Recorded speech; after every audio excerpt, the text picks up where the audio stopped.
It's the 2nd of April 2024.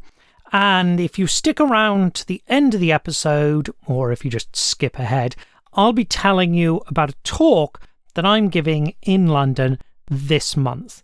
And that talk is about a festschrift. And I thought it'd be interesting to just do a quick episode for anybody who doesn't know and explain what a festschrift is. A festschrift, I'm not going to mimic German pronunciation. In the English-speaking world, both festschrift and festschrift are acceptable, is a collection of articles by a bunch of different academics. Generally, academic publications are divided into two broad categories: monographs and articles. A monograph is a single coherent text, sometimes written by one person, sometimes by two or three. The term monograph often implies a specialist audience, i.e. not a textbook or a popular history, and the presentation of an argument, i.e. not a site report or a catalogue, but that isn't strictly necessary, and monograph is often used simply as a synonym for book. By contrast, articles are collected together in larger texts with other articles, usually written by other people, and those collections are referred to by lots of different names: edited volumes, conference proceedings, journal, or in this case, festschrift. And no, for some reason, the idea of juxtaposing collections and calling them polygraphs as opposed to singular works called monographs, that's never been a thing. Generally, there is a continuum from the most thematically connected to the least thematically connected. Festschrift articles tend to have the least in common with each other thematically because what binds them together is a person.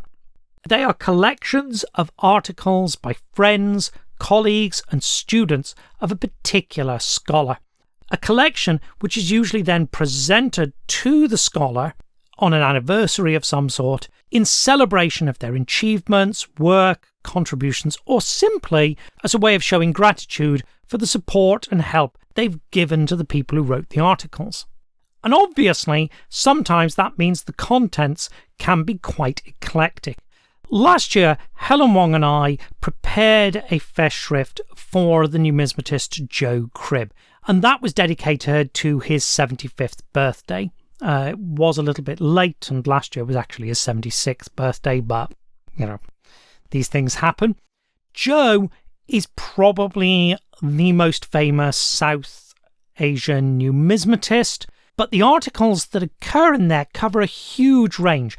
They're mostly numismatics, but they're not all numismatics, and they cover 2,000 years of history and go geographically from the Mediterranean to the Pacific Ocean.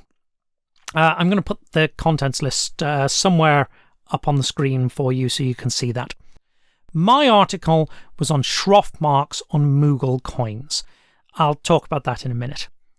And the same is true for other festschrifts. So last year there was a festschrift for Ellen Raven, another very famous numismatist who works particularly on Gupta coins. I didn't contribute to that volume. I think I have a copy of it around here somewhere. Yep, here it is. So this is the volume that was dedicated to Ellen Raven. I didn't contribute to it, but I wrote a review of it in the Oriental Numismatic Society journal. And again, to illustrate the range, and it's a huge range of material in there, I'll put that content list up on the screen over here, I think. As you can see in both cases, though a lot of the people are numismatists and they are writing numismatic articles, they're not always working in the same field as the person that they're dedicating to, and so you get a very varied range of material in a festschrift.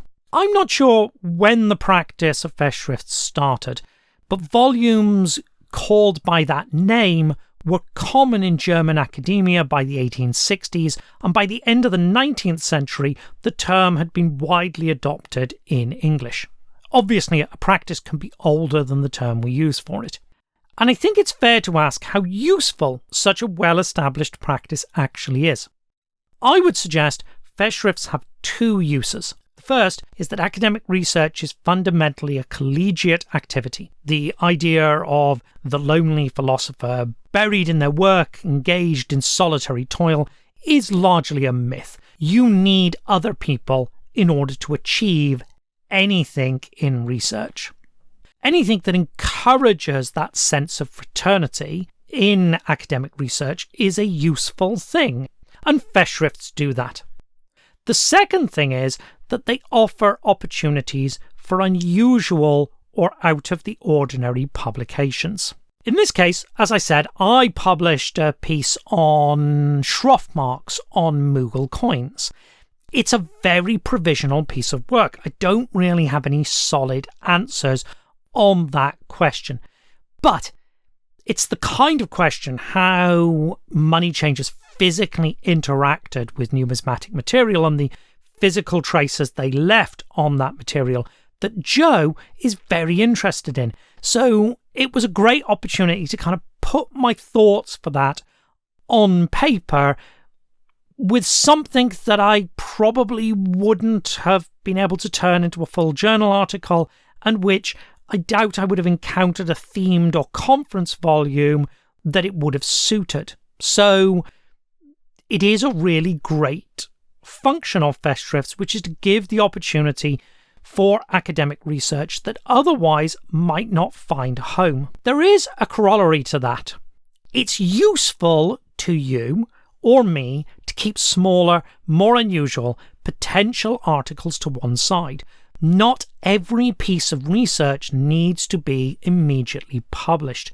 If you find an interesting problem, idea, piece of evidence, and it doesn't really make a full article, keep it in your back pocket for a festschrift. I have wanted to contribute to festschrifts on occasion and not been in a position to do so.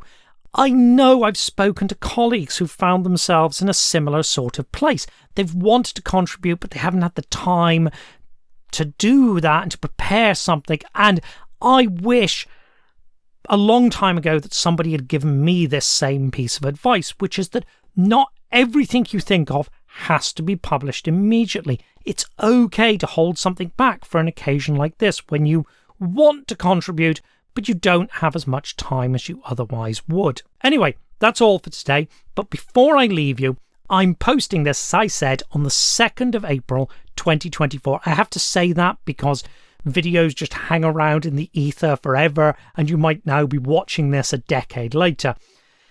And there's going to be a book launch for the festschrift that Helen Wong and I prepared, which is called Look at the Coins, and that's going to take place at the Royal Asiatic Society in London on the 18th of April this month.